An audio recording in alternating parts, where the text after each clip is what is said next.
Hey, good afternoon. Yeah, that suspect remains in his apartment at this hour. Yeah, that call came in right before 12 o'clock this afternoon. Investigators say preliminary reports show that crew had to be forced down because of an oil leak. Take a look at this beautiful site, 50 acres of extraordinary color. Buenos dias, it's Cinco de Mayo here in Old Town. The mariachi singers are here and they're helping to entertain. That's right, you don't need a Comic-Con badge to enjoy the convention behind me. As a matter of fact, you don't even need a wallet to enjoy all the fun activity happening right across the street. As you can see, these people have gathered to enjoy Assassin's Creed. Even when it's about 80 degrees outside, a vehicle with its windows rolled all the way up can be a dangerous situation. Organizers here say it has nothing to do with politics and everything to do with helping women and children. South Bay townhome resident Victor Vasquez looks over his backyard fence just a few feet away from where San Diego police officers found the body of an unknown man. La cara muy golpeado. He says, I noticed the man was lying near my car.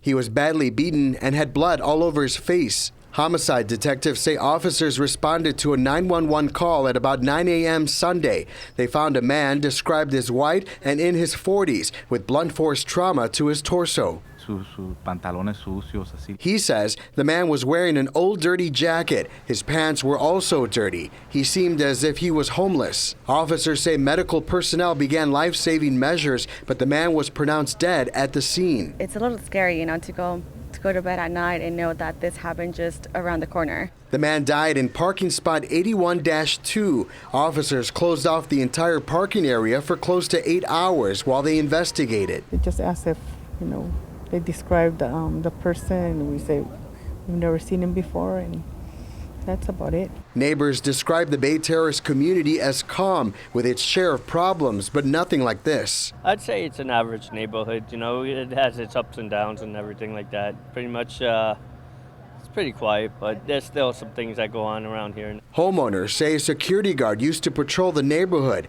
That service was discontinued for unknown reasons, but neighbors want property owners to bring it back. The people and the kids around here, I think they need something to have something go around here to see what goes on around here, just for everyone's safety.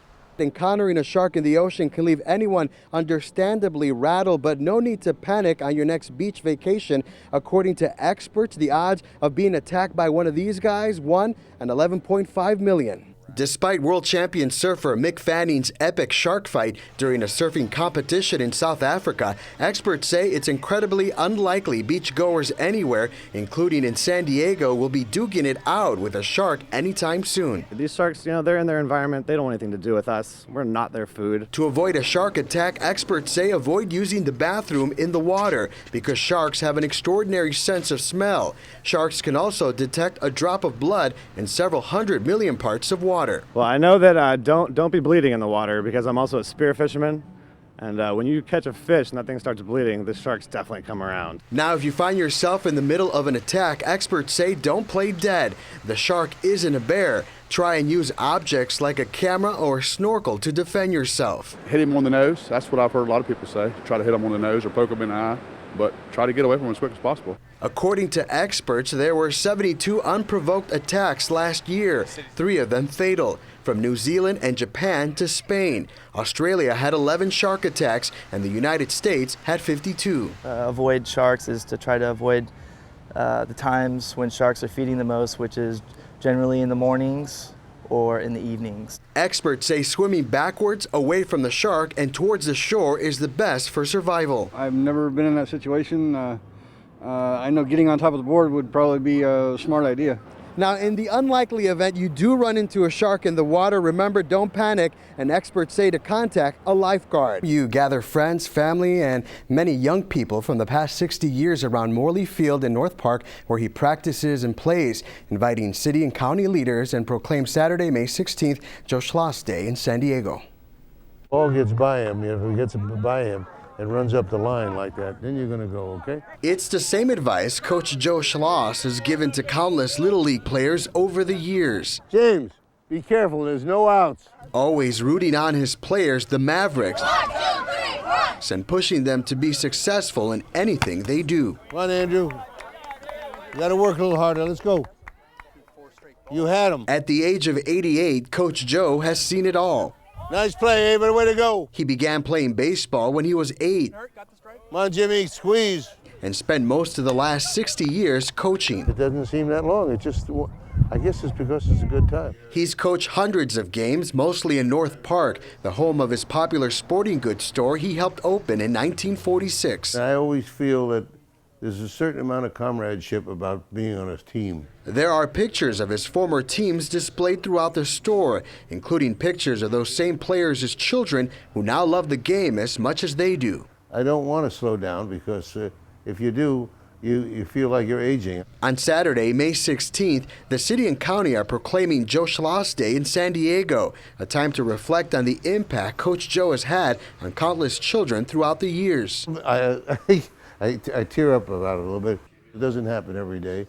So my feelings about it, I'm thrilled, my family's thrilled. And it's a day he says he'll never forget, celebrating his life, the sport he loves, and the kids he helped inspire. If it goes that way, you're going to go home.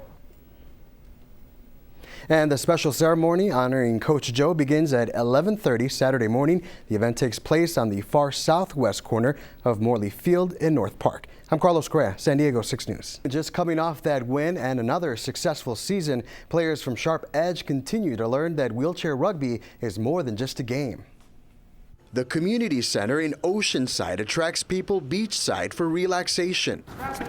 But inside on the basketball court, there's no time to rest. All right, Scrap, today you're like the second one in the gym. You haven't even gotten your chair yet. Players from Sharp Edge, San Diego's wheelchair rugby team, are hard at work. Gotta teach you how to transfer still. Improving their skills on and off the court.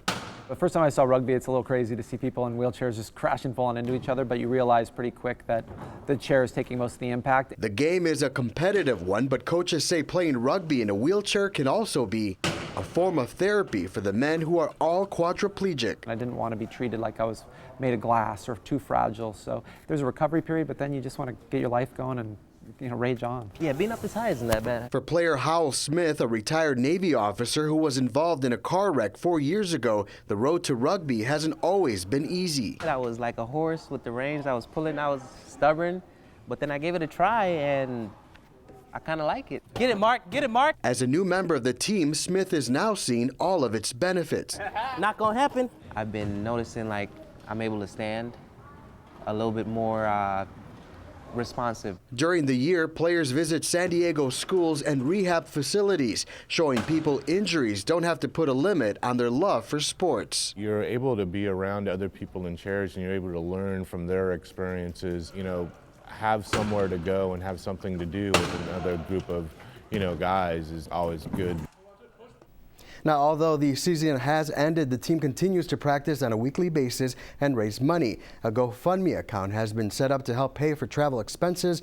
Just search for San Diego Sharp Rugby Team if you want to help out and support the guys.